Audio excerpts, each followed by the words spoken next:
bien entendu. En fait, le pasteur là, il y a tellement de trucs qui se passent derrière ici. Vraiment, il faut que je vous informe. En attendant, le frère Awal vient ici d'abord. Donne-nous les nouvelles. Il faudrait qu'il vienne ici d'abord.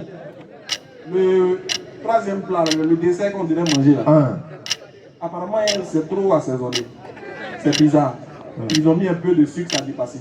Ah, le pasteur a dit, lui il a une vidéo qu'il veut montrer sur projecteur. Donc on est venu un projecteur. On a mis les caméras. Donc il a pris la vidéo de son téléphone. Il a mis dans l'ordinateur. Vidéo là refuse de jouer. Bon. Oh, c'est pas sa quelle vidéo. Voilà. On dit bon, tu sais ce qu'on va faire? Comme la vidéo est dans ton téléphone, tu peux prendre, nous on va connecter ton téléphone au volume d'ici. On va entendre ce que tu dis dans la vidéo. Et puis nous on va se promener dans les rangées, on va le montrer aux gens. Ça aussi c'est ce qui est dessus. Maintenant, par malheur, il va faire voir la vidéo. Il dit, ah, vraiment, je prie à Allah pour que tu viennes avec la vidéo là devant les gens. Pardon, pasteur, viens. Pardon. Hey. T'as vu parfois un mélange garba là. C'est comme ça qu'il a été fait. Est-ce que tu as vu la vidéo là? Ça nous concerne. J'ai dit, de toute façon, c'est pimenté. En Côte d'Ivoire, on appelle ça béret. Ça, c'est bon béret même. Tout ça, en fait, il veut montrer que l'islam est faux. Il a pris un verset biblique et puis dans la vidéo est chic. On dit c'est bon. On dit ça. C'est bon. Non, vraiment. Vidéo est trop chic. Maintenant, écran géant, tout le monde va voir. Tiens. Quand tu as un micro, vas-y, mets-toi à l'aise, on te regarde. On te regarde. Voilà, la caméra t'appartient. Apocalypse 13, à partir du verset 2. La bête que je vis était semblable à un léopard. Musulmans du monde entier. Voici l'image du léopard. D'accord?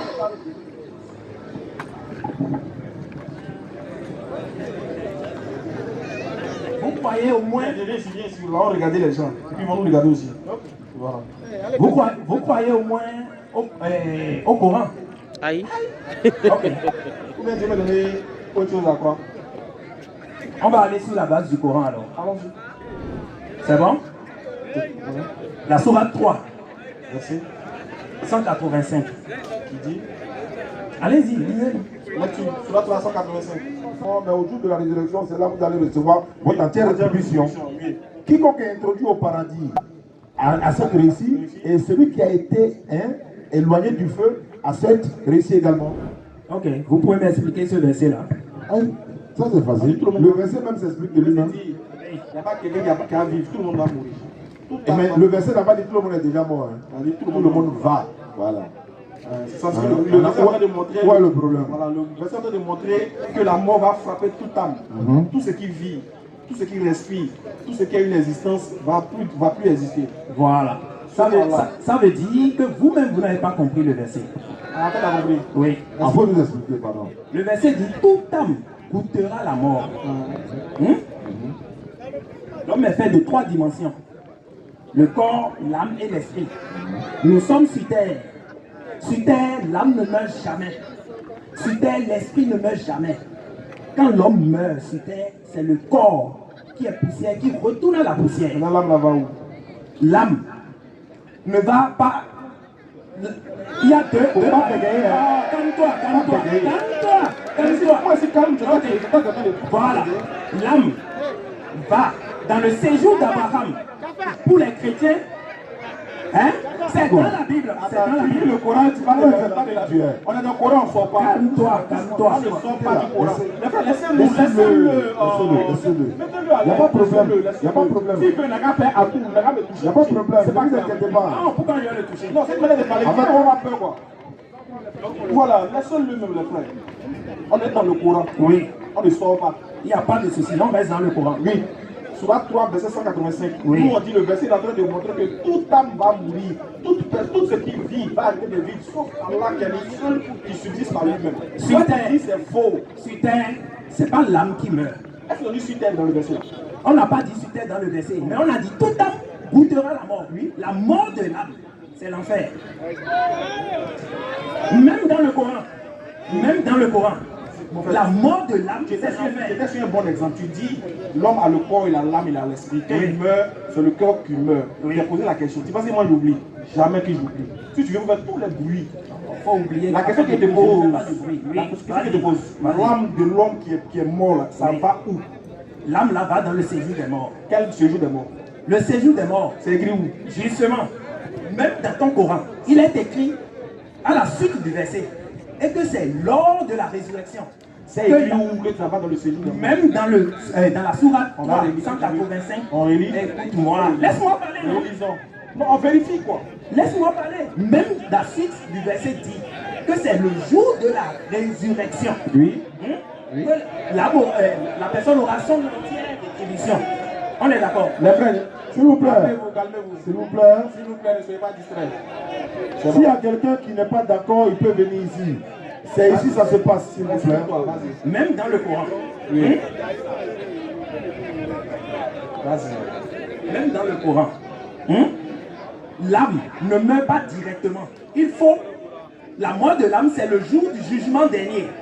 On est d'accord? Et qui? Le jour du jugement dernier, qu'on sera l'âme qui ira en enfer ou celle qui ira au paradis. Je dis, quand l'homme meurt sur la terre, oui, son âme va où? Son âme va dans le séjour des morts. Pour ceux qui ne sont. C'est écrit. C'est écrit même dans le Coran. Le verset. On y va. Lisez la suite du verset 387. Surat 1. Surat 3, verset 185 et suite. Tout âme goûtera la mort, mais c'est seulement au jour de la résurrection que vous recevrez votre entière rétribution. Quiconque donc est écarté du feu et introduit au paradis à cette réussite. Et la vie présente n'est que objet de jouissance temporeuse. Temporeuse. Certes, vous serez éprouvés dans vos biens et vos personnes. Non, on n'a pas besoin de verset là. La suite même du verset prouve déjà que dans votre Coran, toutes les âmes iront en enfer. La mort de l'âme, c'est l'enfer. Vous voyez comment ils sont. Tu lis un verset. Attends doucement. Tu as appris un verset. Oui. Pour montrer que quand l'homme meurt, son âme va dans le séjour des morts. Oui. C'est où c'est écrit que c'est le séjour des morts? Dans la Bible. Bon, là on est dans le Coran. Restons dans le Coran. Lisez la sourate 10, 94. Hein? Bon, calme-toi, on est dans le Coran. Surat 10. C'est pas le Coran là. Non, c'est le Coran, non? Surat 10, verset 94. Et si tu es en doute, Attendez. Le problème c'est que les gens nous écoutent. Quand on doit sauter, quand on quitte un point A et qu'on doit aller à un point B, on doit les informer. On n'a pas fini, on est toujours au point A. C'est ça. On était dans la sourate 3, verset 185. Oui. Tu dis que le séjour des morts se trouve dans la sourate 3, verset 185. Où c'est? Tu n'as pas compris. C'est ça que je te disais depuis le début. Tu n'as pas compris. Est-ce que tu as dit que c'est dans la suite du verset qu'on trouve ça? J'ai dit que dans la suite du verset, on va comprendre le début du verset. Doucement. Tu as dit que c'est dans le verset 185 de la sourate 3 qu'on parle de séjour des morts. Tu as dit ou tu n'as pas dit? J'ai dit. Voilà. Maintenant, écoute. Doucement. Maintenant, les gens veulent savoir. Attends. On avance toi et moi ensemble. Oui. Tu as dit, quand tu fais une affirmation, il faut... Les frères, vous nous dites... Tu as posé une action. Faut reculer un peu. Voilà. Voilà, ok. Bien. Tu as fait une affirmation. Non, bien. Dans laquelle tu as dit, parce que le Coran ne ment pas dessus. Sans souci. Si tu dis quelque chose que c'est écrit là-bas, il faut que nous on voie. Si on lit que c'est pas écrit, il faut reconnaître que je me suis trompé. Et puis on passe. Je ne me suis pas trompé. C'est ce que je t'explique. Tu n'as pas compris le verset. Dans la suite du verset, on doit comprendre le début. Quand la parole dit, toute âme goûtera la mort. On est d'accord. Et pour mieux comprendre ce verset, je lui ai demandé de lire la sourate 10, 94. Tu penses que tu vas m'échapper? C'est tu as dit dans la sourate 3. C'est ton Coran, non? Ouais, tu as dit dans la sourate 3. C'est pas ton Coran. C'est mon Coran. Pourquoi est-ce que tu ne veux pas le laisser lire? On va lire. Mais avant qu'on le lise, ça veut dire qu'on va lire. Je dis avant qu'on le lise, il faut reconnaître que tu as menti sur la sourate 3. Menti comment? Tu dis que c'est écrit séjour des morts. Où est ça? Ok. Toi, tu penses que j'ai menti, non? Maintenant, laisse-le, lis la sourate 10. Donc c'est pas dans la sourate 3. Laissez-le lire. D'accord, faut lire. Ce n'est même pas un pour dire je me suis trompé. Je ne me suis pas trompé. D'accord. Sourate 10, verset 94. Oui. Et si tu es en doute sur ce que nous avons fait descendre vers toi, interroge alors ceux qui lisent le livre révélé avant toi. La vérité sainte est venue de ton Seigneur, ne sois donc point de ceux qui doutent. Où a fait des mots que les gens? Il n'y a pas à faire de mort dedans. Mais dans votre Coran, il est écrit que si Muhammad doute du Coran, de venir vers nous les chrétiens. Nous les chrétiens. Oui, c'est normal, ils vont crier parce qu'ils ne veulent pas accepter la vérité. Je tenais à envoyer l'autre vidéo, à faire montrer l'autre vidéo, parce que je sais qu'avec la vidéo, il n'y a pas. Il n'y a pas l'autre question. Quelle question? C'est à toi de me poser des questions. Il n'y a pas une autre question. C'est à toi de me poser des questions. C'est à moi de te poser des questions. Oui. D'accord. Moi, j'aime tellement te poser des questions. Oui. Mais on est dans la... On laisse Mais tu as répondre, hein? On va dans la Bible. Ok. On est d'accord? Oui. Comme tu es chrétien. Oui. On est d'accord? Oui. Très bien. Prenez-moi. Sourate 10, 94, là, il dit on n'a qu'à les demander. Il faut lui demander. Voilà. Donc, Sourate 10, 94, que tu dis, on a qu'à te il dit demander. on a qu'à demander aux chrétiens, hein? Chrétien. Oui. Tu dis que le verset dit on a qu'à demander aux chrétiens. Oui. C'est quel chrétien ça? Catholique, protestant ou bien témoin de Jéhovah? On entend les catholiques dire Sainte Marie, Mère de Dieu, priez pour nous, pauvres pécheurs, maintenant et à l'heure de notre mort. Il l'appelle. Ok, vas-y. Quand les catholiques disent Mère de Dieu, là, Oui. Sainte Marie, là, elle est la mère de quel Dieu que les musulmans adorent?